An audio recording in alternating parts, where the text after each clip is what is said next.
नमस्ते दोस्तों and welcome to today's special podcast from curiosity to confidence.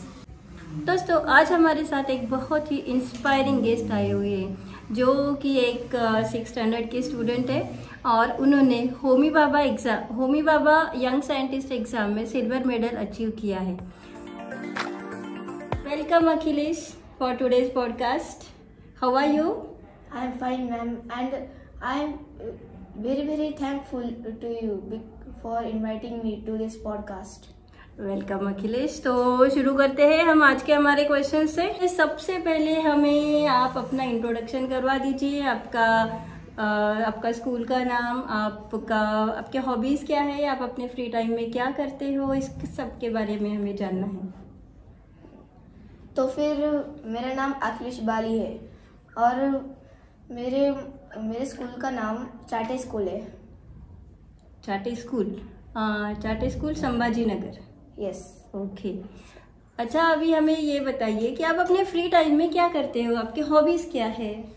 तो फिर मैं ज़्यादातर अपने जो फ्री टाइम है ना, तो वो मतलब अलग अलग एक्टिविटीज़ में स्पेंड करता हूँ या फिर कभी कभी रीडिंग में।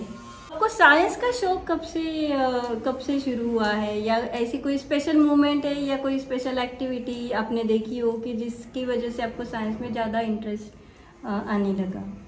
ऐसा मतलब वो स्पेशल एक्टिविटी कुछ नहीं है, लेकिन ना जब से मतलब ये साइंस के बारे में ना मुझे ये पता चलने लगा और मतलब साइंस के बारे में जो फंडामेंटल्स है, उसके बाद में अलग अलग उसके बारे में चीज़ें देखकर और ये देखने के बाद मतलब वो ऑलमोस्ट एक्यूरेट चीज़ें जो कि उस फॉर्मूलेस के थ्रू होते हैं, तो फिर उस टाइम से मुझे ना साइंस इंटरेस्टिंग लगने लगा।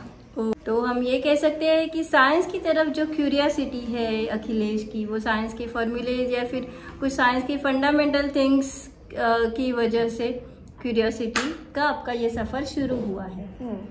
अच्छा, आपको ये होमी बाबा एग्ज़ाम के बारे में कैसे पता चला? जब पहले मैं स्कूल के अंदर आया था तो फिर बाद में जब मुझे वहाँ पे बोर्ड के ऊपर दिखा था कि ना मतलब वो जो एक सिद्धि सबकार, तो फिर ना वो होमी बाबा के अंदर मतलब क्वालिफाई हुई थी, तो फिर इसलिए उसके वजह से मेरे पेरेंट्स ने भी मुझे मोटिवेट किया कि तुम ये कर सकते हो। इसलिए मेरे अंदर ना ये इंस्पिरेशन आया जिसकी वजह से मैंने ये एग्ज़ाम देने का आपने डिसाइड कर लिया। हाँ। ओके। तो जब आपने एग्ज़ाम देने का डिसाइड कर लिया, कोई भी एग्ज़ाम आपको अगर देना है तो उसके लिए तैयारी करनी पड़ती है, तो आपने इस एग्ज़ाम के लिए तैयारी कैसे शुरू की? या फिर हमें आपका स्टडी प्लान कौन सा था, आपने कौन से बुक्स रेफर किए या और कोई रिसोर्स कौन सा था, इसके बारे में हमें बताइए। जो होमी बाबा के ऑफिशियल टेक्स्ट बुक्स जो मतलब शॉप्स में आ रहे थे, वैसे मतलब मीडियम शॉप्स के अंदर, तो फिर ना वहाँ पे वो जो टेक्स्ट बुक्स थे तो फिर मैंने ज़्यादातर उन्हीं को ही रिफ़र किया और मैंने बस एक टेक्स्ट बुक लिया था उसमें से। तो मतलब उसके अंदर ना वो सारे लेसन्स और फिर उसके बाद में उसके पीछे प्रीवियस ईयर पेपर्स थे, तो फिर वो लिया मैंने और फिर उसके बाद में उसके अंदर का एक लेसन मतलब जो था ना, जैसे कि यूनिवर्स के बारे में, फिर उसके बाद में प्लांट्स के बारे में, उनके क्लासिफिकेशंस के बारे में, तो फिर हर रोज़ मेरे नाना जी से ना मतलब मैंने एक चैप्टर कंप्लीट करवा लिया। मतलब वो ना मेरे नाना जी के साथ मतलब वो कंप्लीट करवाने का मेरे पास बाद में आइडिया आया उसका। तब तक मैं खुद से ही रीड करा था। फिर उसके बाद में जब भी मेरा प्रिपरेशन हो जाता था ना, तो फिर उसके बाद में मैं मेरे नाना जी से मतलब पूछता था लेने के लिए वो एग्ज़ाम। फिर उसके बाद में ना वो मुझसे उसके अंदर से क्वेश्चन पूछते, मतलब कभी कभी रैंडमली क्वेश्चंस पूछते, मतलब उसके अंदर से, यानी कि पहले फर्स्ट, उसके बाद में दूसरे नंबर का क्वेश्चन। अच्छा। फिर उसके बाद में उसके थ्रू मतलब वैसा उन्होंने मेरा प्रिपरेशन करवाया। ओके। और आपने कुछ अलग बुक्स पढ़ी है इसके अलावा एग्ज़ाम की तैयारी के लिए, other than that particular book for Homi Bhabha? वैसे मैंने ज़्यादातर उसी को ही रेफर किया, लेकिन कोई दूसरे बुक्स के बारे में नहीं, मतलब दूसरे बुक्स से मैंने रेफर नहीं किए। हमें ये बताइए कि होमी बाबा एग्ज़ाम के कितने लेवल्स होते हैं, या आपका ये होमी बाबा एग्ज़ाम का जर्नी कैसा रहा इन सब लेवल्स पे? तो फिर ये जो लेवल्स थे ना, तो फिर इन टोटल में 4 लेवल्स थे। तो फिर उनके बारे में अभी मैं आपको डिटेल में बताने वाला हूँ कि आखिर मेरा जर्नी कैसा गया और मतलब क्या कह रहे थे इसके अंदर। तो वो पहला लेवल था थ्योरेटिकल एग्जाम, या फिर दूसरे वर्ड्स के अंदर हम वो रिटन एग्जाम भी बोल सकते हैं। तो फिर इसके अंदर मतलब वो शॉप्स के अंदर जो अवेलेबल टेक्स्ट बुक्स रहते हैं, तो फिर उसके अंदर मतलब ज़्यादातर सेम ही सिलेबस रहता है। तो फिर उसके थ्रू भी हम प्रिपरेशन कर सकते हैं, या फिर आप कोई अलग गाइड भी लगा सकते हैं। मैंने सिर्फ टेक्स्ट बुक से ही प्रिपरेशन की थी। तो फिर ये जो टेक्स्ट बुक्स है, तो फिर इसमें से जो सिलेबस है ना, तो फिर उनके अंदर कुछ ऐसे एमसीक्यूज टाइप क्वेश्चन दिए हुए हैं। तो फिर वो एमसीक्यू टाइप क्वेश्चन जो है, तो फिर वही मतलब रिटन टेक्स्ट में आने वाला है, written test. Okay, so this is first level. अभी फर्स्ट लेवल जब आप क्लियर हो गया आपका, that was also very good achievement. So second level क्या है इस एग्जाम का? हाँ, तो फिर सेकंड लेवल वो है प्रैक्टिकल एग्जाम। ओके, इसके अंदर मतलब ऑब्जर्वेशन से रहता है, और मतलब ये जो एक स्पेशल या फिर अलग स्किल डेवलपमेंट है, जो कि मतलब थ्योरेटिकल के जैसा नहीं है। यानी कि थ्योरेटिकल के अंदर कैसा, मतलब बस हमें वो थ्योरीज याद में रखने पड़ते हैं, लेकिन प्रैक्टिकल के अंदर वैसा नहीं रहता है। उसके अंदर ना मतलब साइंस ऑफ चेंज के बारे में यूज किया जाता है, ताकि मतलब वो हमारा ब्रेन पावर टेस्ट कर सके कि मतलब आखिर क्या क्या कंडीशंस हो रहा है।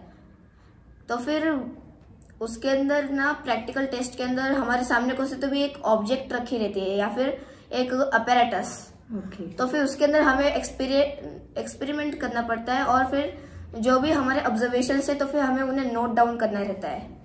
और फिर बाद में एक बार का मतलब टोटल में कुछ तभी 6 मिनट्स का टाइम रहता है हर एक इसके लिए, एक एक्सपेरिमेंट के लिए। हर एक एक्सपेरिमेंट के ऑब्जर्वेशन के लिए 6 मिनट्स का टाइम। हाँ, ओके, और ऐसे कितने एक्सपेरिमेंट्स आपको ऑब्जर्व करने पड़ते हैं? 5। अच्छा, टोटल में, तो फिर टोटल में 5। इसका मतलब ये एग्जाम 30 मिनट्स की रहती है। और फिर इसके अंदर मतलब एक बार हमारा जो एक्सपेरिमेंट हुआ, तो फिर हम जल्दी से नेक्स्ट एक्सपेरिमेंट में नहीं जा सकते, हमें ना वो बजर बजने तक रुकना पड़ता है। okay. उसके बाद में ही हम नेक्स्ट इस पे जा सकते हैं। और इसके अंदर एक स्ट्रेटेजी भी है, यानी कि ना अगर हमारा कुछ तो भी मतलब क्वेश्चन छूट गया होगा पिछले एक्सपेरिमेंट में का, तो फिर अगर हमें वो क्वेश्चंस याद हो गए, तो फिर हम ना उन अपने मेमोरी के जरिए उसका आंसर लिख सकते हैं। ओके, मतलब वो क्वेश्चन आपको फिर से नहीं आता है सामने, but you can give the answer. हाँ, it is in written form. Yes, means मतलब वहाँ पे ना ऐसा चिपकाया हुआ रहता है एक पेपर। ओके, सो आपका ऑब्जर्वेशन आपको उसी पेपर में लिखना होता है। पेपर पे नहीं, हमें एक अलग सप्लीमेंट दिया रहता है। ओके, उसके अंदर मतलब वो सारा टेबल जो भी होगा, तो फिर वो ऑलरेडी से प्रिंटेड रहता है, हमें बस लिखने का काम रहता है। जो एक्सपेरिमेंट्स आपको करने पड़े, या फिर आपको जो इसके लिए आपने जो स्टडी की, उसके लिए आपको पेरेंट्स के अलावा स्कूल का गाइडेंस कैसा था? एक्सपेरिमेंट्स के लिए आपको स्कूल में टीचर्स ने कैसी हेल्प की? हाँ, तो फिर स्कूल में जो टीचर्स ने हेल्प की, तो फिर वो भी बहुत हेल्पफुल रहा था मुझे। अभी उन एक्सपेरिमेंट्स की वजह से ही मैं वो एग्जाम्स दे पाया, या फिर अभी तक मुझे उनके बारे में कुछ भी नहीं पता था तब। ओके, स्कूल के मतलब गाइडेंस की वजह से ही, मतलब जो मेरे स्वाति मैम थे, तो फिर उन्होंने ही वो मुझे लैब दिखाए, और फिर उसके अंदर वो सारे एक्सपेरिमेंट्स करवाए। तब मतलब ऋतुल, दौंड और मैं, कृष्णा दौंड और मैं था तब। और तब तक हमें नहीं पता था कि मतलब कौन क्वालिफाई होने वाला है नेक्स्ट लेवल के लिए, कौन नहीं। तो फिर इसलिए तब क्यूरियोसिटी थी। तो फिर बाद में जब लेवल 3 के बारे में क्वालिफिकेशन का जो डिक्लेरेशन हुआ, तो फिर उसके बाद में मैं अकेला ही बचा हुआ था। अच्छा, so what about third level then?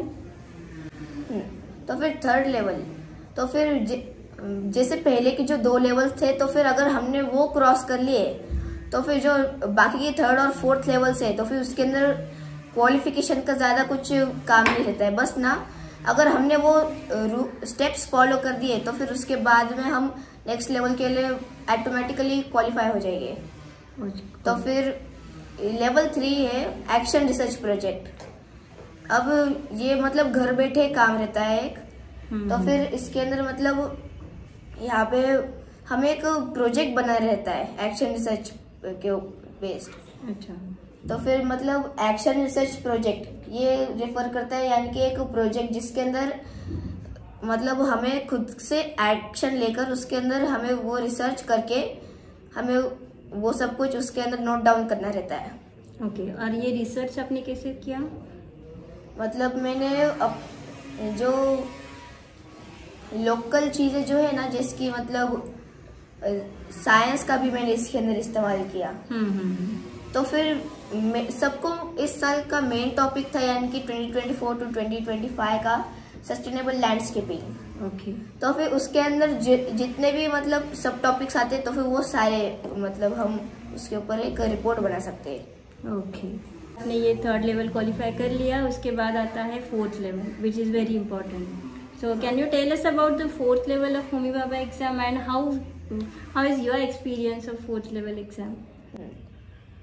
तो फिर 4th लेवल के अंदर पहले तो क्वालिफाई होने के लिए हमें वो एक्शन रिसर्च प्रोजेक्ट लिखना रहता है और फिर उस एक्शन रिसर्च प्रोजेक्ट के अंदर मतलब जितने भी डिटेल्स हमने लिखे हुए तो फिर वो सब कुछ डिटेल्स चेक करते हैं और मतलब उसके अंदर हम इमेजेस भी चिपका सकते हैं। ओके। और उसके अंदर हमें वो सेक्शन वाइज लिखना रहता है जैसे कि मतलब पहले इंट्रोडक्शन, फिर उसके बाद में statement of necessity, hypothesis, objectives etcetera. तो फिर हमें ना वो एक स्पेसिफिक डेट से पहले हमें उसे सबमिट करना रहता है। ओके। और अगर टाइम पे सबमिट नहीं हुआ तो फिर वो कैंडिडेट डिस्क्वालीफाई। ओके। तो टाइम देखिए, कुछ भी अगर आप करना चाहते हो, कुछ भी अचीव करना चाहते हो तो time is very important thing. Can you tell us about your viva? Yes. तो फिर लेवल 4 तो वो है इंटरव्यू या फिर वाइवा। तो फिर इसके लिए हमें मुंबई में जाना पड़ता है सीधा। यानी कि हमें मुंबई पे एक टूर के लिए जाना पड़ता है इसके लिए। और फिर बाद में ना वहाँ पे हमारे जो हॉल टिकट रहता है तो फिर उसके अंदर कुछ तभी एक एड्रेस रहता है, कौन सा भी स्कूल का नाम। तो फिर उस स्कूल के अकॉर्डिंग ना हमें वहाँ पे जाना रहता है और फिर उसके अंदर मतलब हमारा एग्ज़ाम रहता है। तो फिर मेरा स्कूल वेन्यू था सोमैया कॉलेज मुंबई। तो फिर ये जो कॉलेज था तो फिर यहाँ पे मतलब उसके बाजू में ही एक और कॉलेज था जो कि 9th स्टैंडर्ड के वाइवा के लिए था।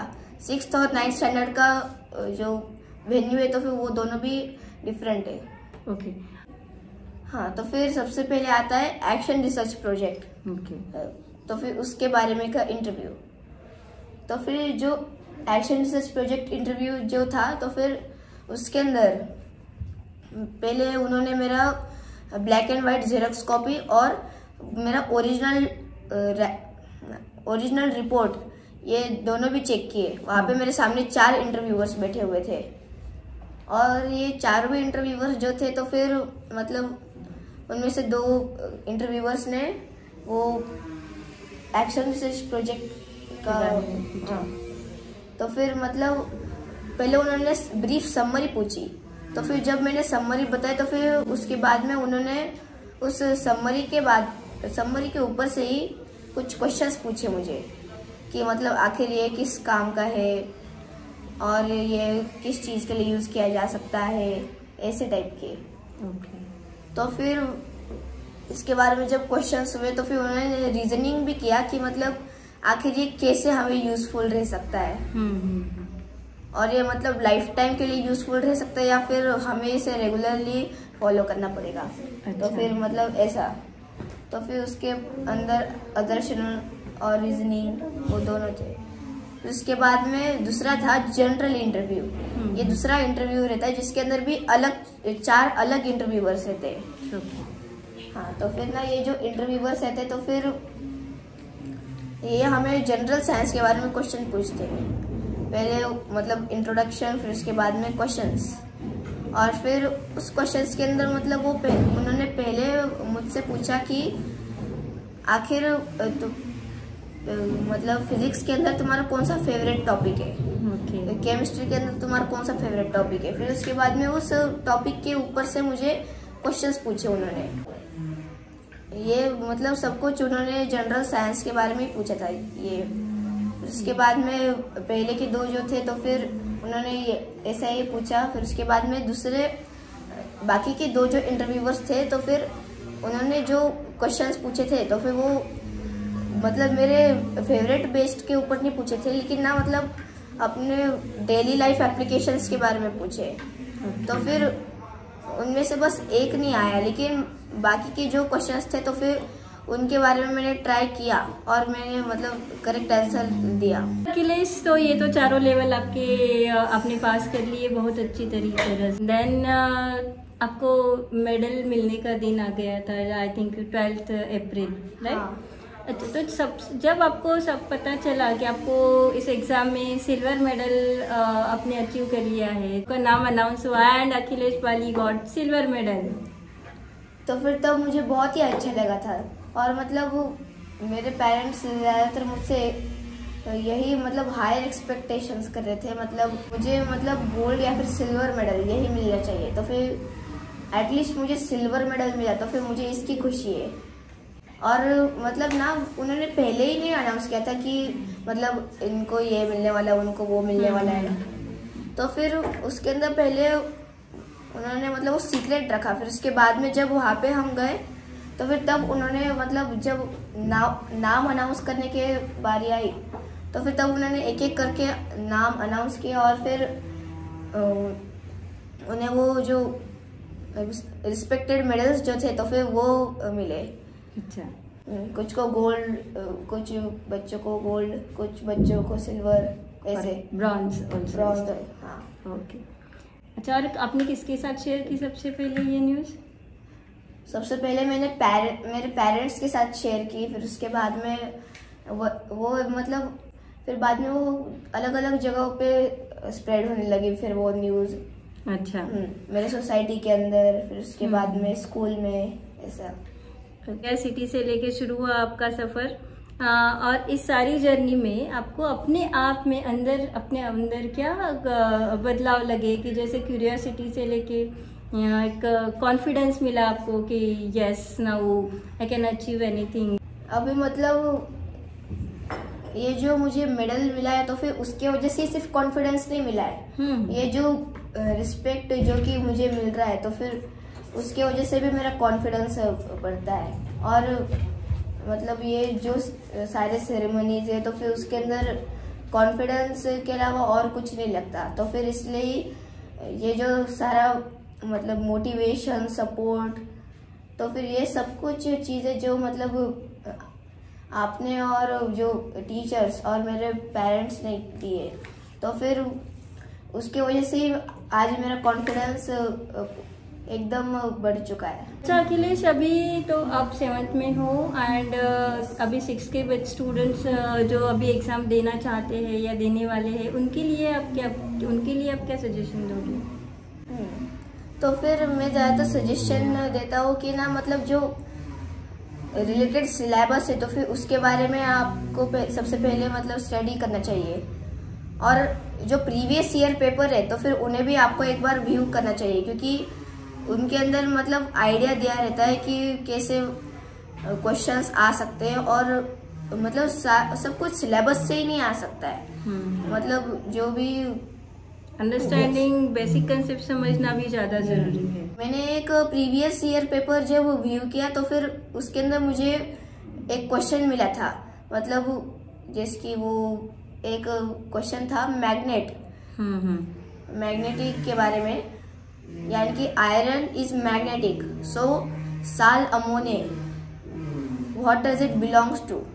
तो फिर उसके अंदर 4 ऑप्शन दिए हुए थे, sublimative, soluble, magnetic, non magnetic, जो भी होगा वो। तो फिर उसके अंदर मैंने आंसर व्यू किया, तो फिर बाद में मुझे पता चला कि यह सब्लिमेटिव है, क्योंकि मुझे इसके बारे में कुछ आइडिया नहीं था। तो फिर इसलिए गलत आंसर के अलावा मैंने वो आंसर चेक करना ही मतलब प्रेफर किया। ओके। और अच्छा है कि मैंने वो क्वेश्चन रीड किया था, क्योंकि वही क्वेश्चन फिर बाद में उसी एग्जाम में आया था। Oh very nice. तो बहुत अच्छा लगा होगा तब आपको जब ये क्वेश्चन सामने आया एग्जाम में। अभी तो आप एक यंग साइंटिस्ट या बाल वैज्ञानिक बन गए हो Homi Bhabha exam through, right? तो आपके what are your future plans? आपको फ्यूचर में क्या बनना है? तो फिर फ्यूचर के अंदर मतलब मेरा ज़्यादातर हायर एम्बिशंस है। मतलब मैं IITian बनने का सोच रहा हूँ। लेकिन सिर्फ IITian नहीं, मुझे एक कंट्री का हेल्पर भी बनने का है, जो कि मतलब कंट्री की सेवा कर सकूं मैं। अच्छा अखिलेश, तो ये तो हो गया सब एग्जाम के बारे में, आपके अचीवमेंट के बारे में। अभी हम एक छोटा सा फन रैपिड राउंड लेते हैं आपके लिए। तो चलते हैं फन रैपिड फायर राउंड की तरफ अभी। अच्छा, सबसे पहला क्वेश्चन है आपके लिए, अगर आप कोई गैजेट बना सकते हो तो आप कौन सा गैजेट बनाओगे? तो फिर अगर मैं वो गैजेट बना पाता था तो फिर सबसे पहले मतलब कौन सा, तो भी एक ऐसा ग्रेविटी चेंजिंग गैजेट, मतलब जिसके थ्रू ग्रेविटी चेंज हो सकती थी अलग ग्रेविटी दिशा में, तो फिर वैसी। अच्छा। और मतलब जिसके ऊपर टारगेट किया तो फिर वही, जिस चीज के ऊपर टारगेट किया तो फिर वो मतलब वो ग्रेविटी चेंज करेगी। चलिए नेक्स्ट क्वेश्चन है, लैब कोट या सुपर हीरो कैप, आप क्या चूज करोगे? मैं लैब कोट। और आपके लिए थर्ड क्वेश्चन है, आपको बताना है एक साइंस फैक्ट जो आपको अच्छा लगता हो। तो फिर ऐसे अलग अलग साइंस फैक्ट है जो कि मुझे अमेजिंग लगते हैं, लेकिन मैं आपसे एक फैक्ट शेयर करना चाहता हूँ। हाँ, तो फिर ये देखिए, एक अलग टाइप जो स्टेट ऑफ मैटर्स रहते हैं ना, तो फिर वो सिर्फ 3 ही प्रकार के नहीं रहते। एक्चुअली में उसके 22 एग्जिस्टिंग स्टेट्स ऑफ मैटर है, जो कि मतलब साइंटिस्ट ने डिस्कवर किए हुए अभी तक। ओके, 22 स्टेट्स ऑफ मैटर्स है। Thank you so much Akhilesh, आपका ये होमी भाभा के पूरे एग्जाम का आपके क्यूरियोसिटी से लेकर होमी भाभा एग्जाम के या साइंस की क्यूरियोसिटी से लेकर सिल्वर मेडल मिलने के कॉन्फिडेंस तक का ये जो सफ़र है वो सच में बहुत ही इंस्पिरेशनल है। एंड आई होप जो बाकी के भी स्टूडेंट्स हैं आपका ये इंटरव्यू देख के, आपका पॉडकास्ट देख के उन्हें भी इंस्पिरेशन मिल जाएगा and they will also do hard work. Wishing you a lot for your success in your future. Keep learning, keep growing. Thank you.